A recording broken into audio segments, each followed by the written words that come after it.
My name is Anjan. I'm part of the logistics team at Ultratech Cement.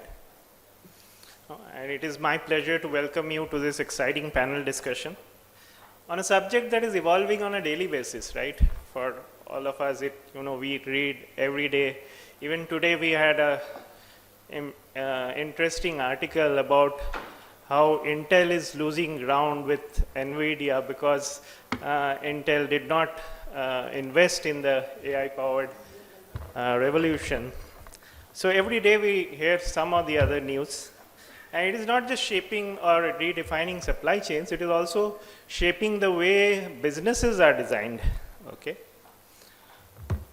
So, and why is it happening? Because with rapid evolution of customer preferences, with supply chains becoming more interconnected and complex, AI has become like a transformative tool.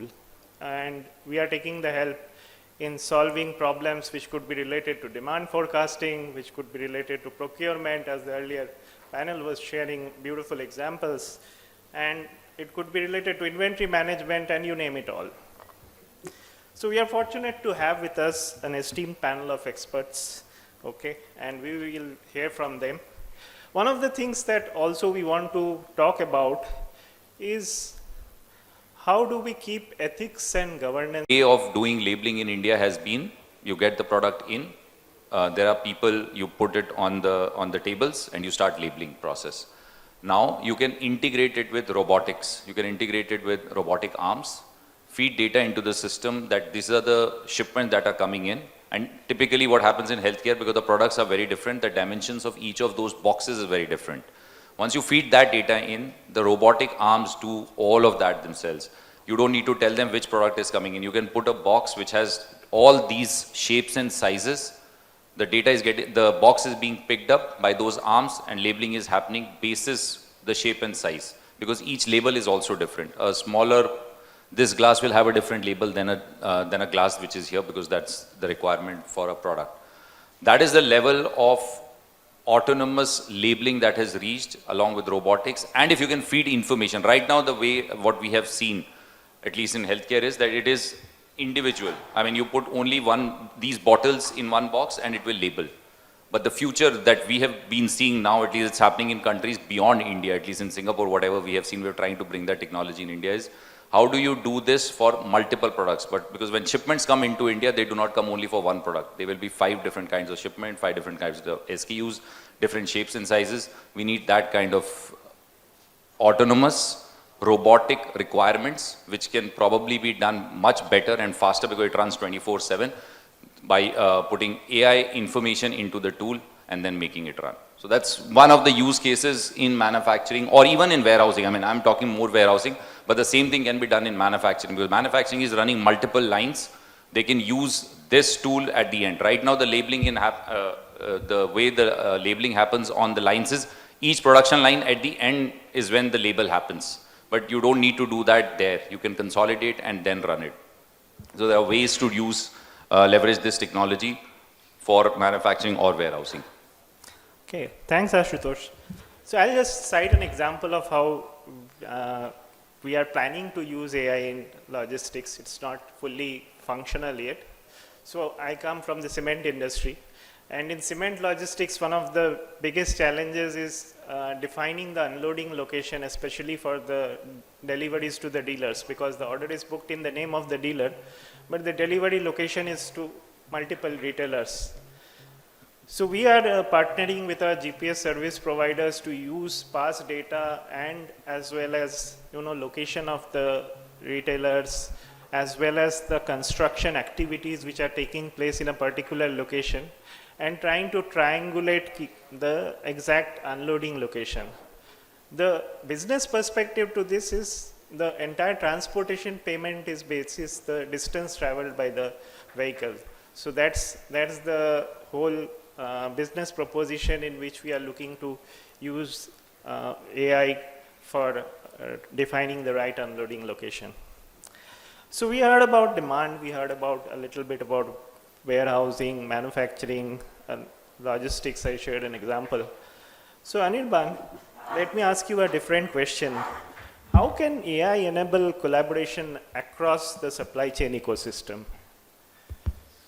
Good afternoon all. Since you asked me a different question, so I'd like to answer it differently and mostly on a lighter note.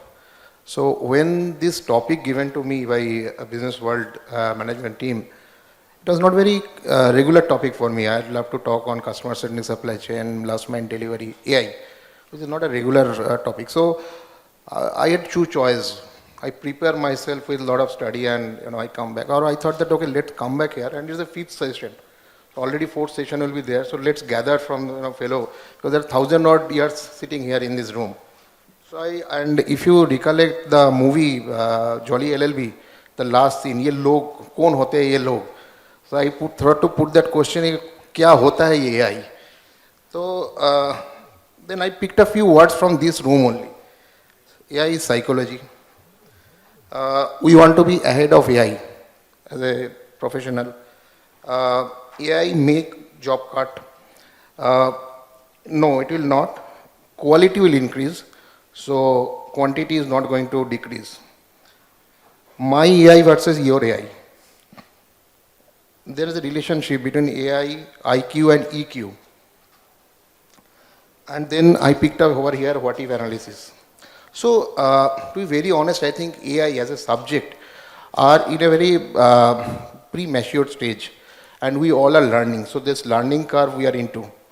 And most importantly that we are representing different industry. So first I need to understand what is need of my customer, my industry. And if we start doing a copy paste that okay, me too, and I like to talk big on AI and I'll put few solution and the solution. Again, what is AI? Is it IoT? Is it AI? Is it Gen AI? Is it scenario planning? Is it robotics? So if we really try to look back what we are seeing in the name of AI into the offering, and if we try to peel out the AI as a whole, the solution, and we want to see what is inside, many a times we are seeing that there are actually it's a covered, it's a kind of a confused kind of a state we are into. So for me, AI is absolute illusion. For me, it's my take on that. On a lighter note. On a serious note, what we are talking also, that how we can collaborate, it starts for supply chain and demand planning. Because forecasting and demand planning is something which is predominantly, I believe that we are somewhere around 70 to 80% as a baseline forecasting. And everybody, like if somebody can achieve, if somebody can predict, I think he will be the god of supply chain. Because that is the ultimate stage. If I know that what I am going to sell next month, then what I need further. So the major area where the application coming is the prediction or demand forecasting, and that can be further ruled out to different area like your predictive maintenance, then it could be your route optimization. So those can be done. What we are doing as of now, we are seeing. We have not done anything because we also try to see that what is must to have and what is good to have. What is needed for my customer base, what is needed for my business. So my neighbor's car may be big, but that does not influence me to change my car size or my car type at this moment. So that's an interesting observation from Anirban. It reminds me of one of the earliest stories of AI which I had heard at one of these forums only. So one of the, I think, quick commerce companies, they were experimenting with AI for their grocery, stock replenishment. And the AI saw a surge in the, demand for coconut oil in Kerala. And the basic presumption was that coconut oil should be used for as a hair oil, right? And in Kerala, coconut oil is also used as an edible oil. And all of a sudden, in the Kerala warehouses, they had only stock of hair oil enriched with jasmine fragrance and all of that. And it was completely not useful inventory for them. So yeah, maybe we are learning and evolving, as you said. So moving on to a different question, and Ashutosh, I'd like to hear on this. So how do we leverage AI for customer service? And how do we also keep the, data privacy, the governance principles in mind while we are using AI for customer specific data? Yeah. Thank you for that question. Actually, for customer service, I think the session prior, Mr. Verma talked a lot about it, and service industry, I think, has really taken it to the next level in terms of how to use AI. I mean, chatbot is something that we are kind of using now. I mean, I'm talking about a B2B product company which has limited set of customers, a longer set of products that we sell. But service industry has done this couple of years back. Chatbots came into existence a long time back. They've been using that. Now they've integrated it with real-time data of what is the status of your service that they are providing. So service industry, I think, is way ahead in that point of view. Then second is the FMCG or the B2C companies, even quick commerce and e-commerce, where they are looking at real-time information. B2B product, I think we are slightly behind. I will just be honest there, because we do not sell directly to customers. The customer set is fairly small. Customer acquisition is not as complicated, but the customer retention part is where it needs a lot more information. That is where, at least as an organization, we are also trying to see how does chatbot gets evolved into real-time information. Chatbot used to be easier once. Where is my order? Stuff like that. Now there's much more information that is being sought by our customers also. Can we get this next month? Can we get this 3 months later? Post-COVID, and I think Bharat would agree, healthcare has seen a paradigm shift, not only globally, but also in India. Hospitals, labs, service providers, caregivers have started looking at product availability as a metric. Earlier, the expectation was products are available at the distributors, they will be delivered.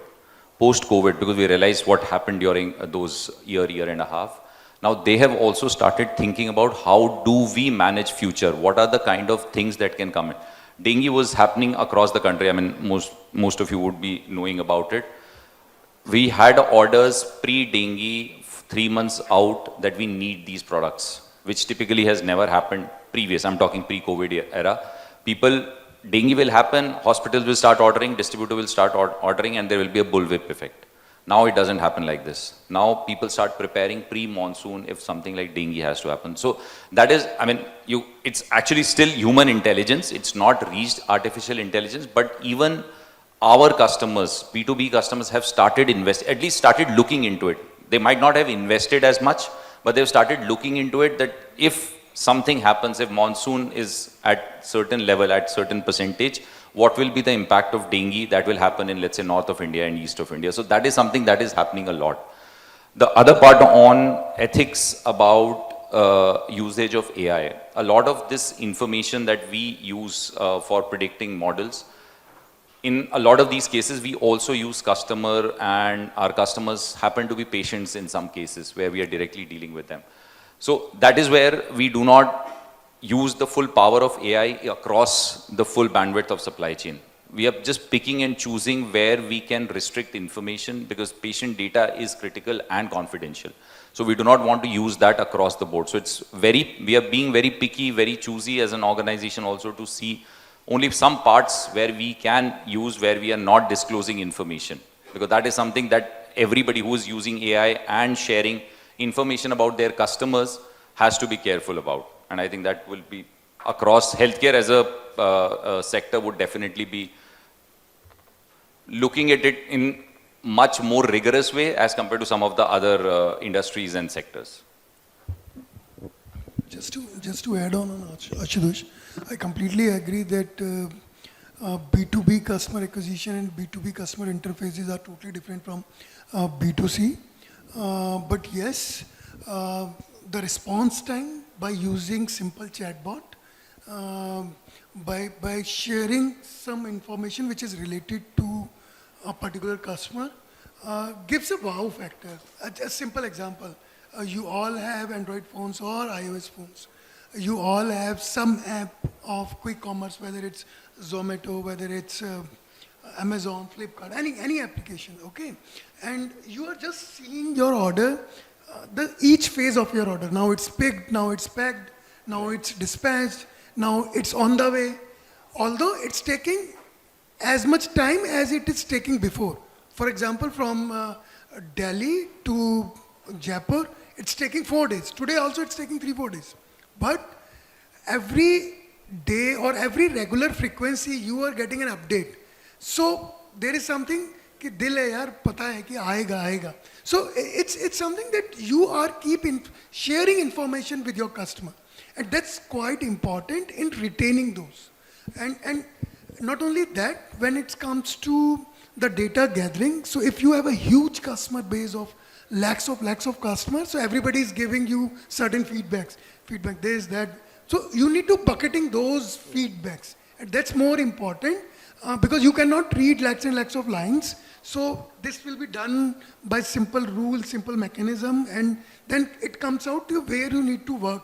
So I think this will be a game changer in future in B2B as well, because ultimately sale is with B2C only. B2B comes to B2C, ultimately some user is using that. So it's quite important, but it's quite in nascent stage when it comes to industry of B2B. Then it comes to quite ethics and compliances, because at least in pharma industry, the data gathering and data reliability is quite important. For example, we need to maintain certain environmental condition, whether it's RH or temperature.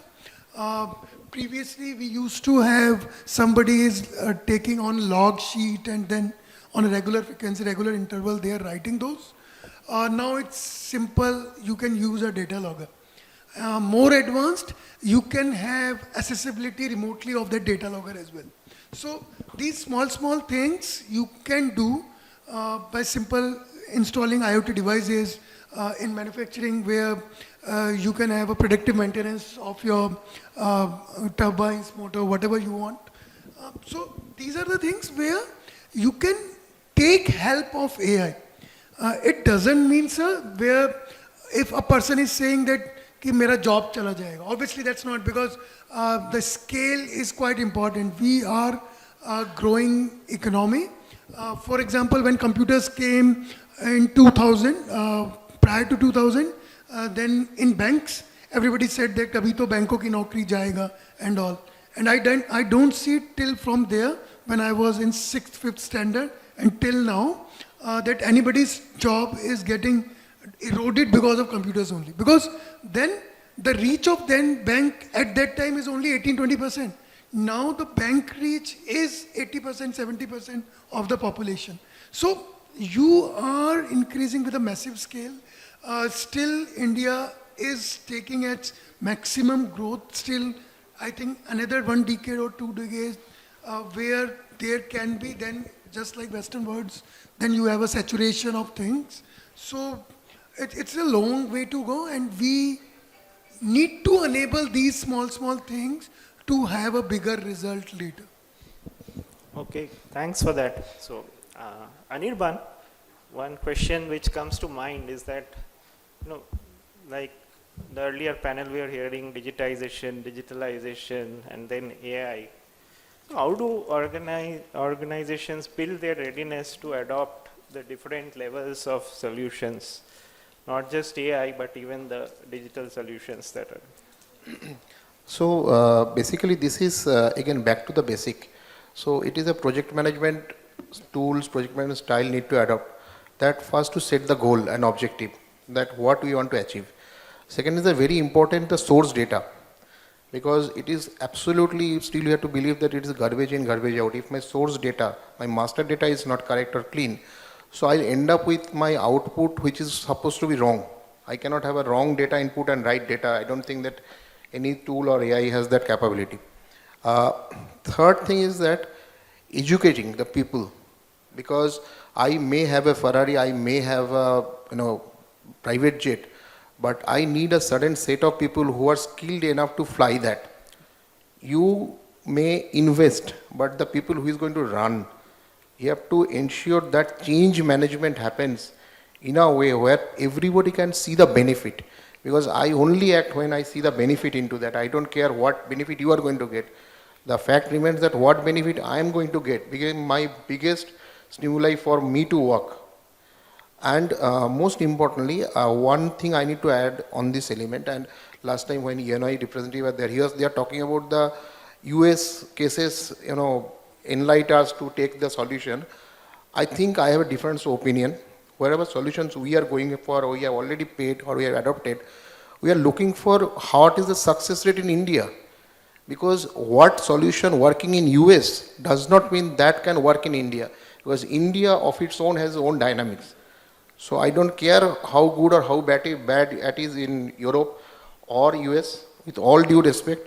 We want to see the use cases in India, and then it helps us to, to set the context and to move ahead.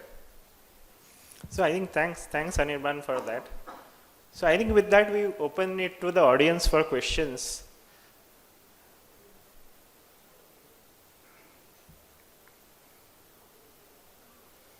I think it's a long day and audience is also tired of hearing about AI. Huh? There's a tea which is waiting for you.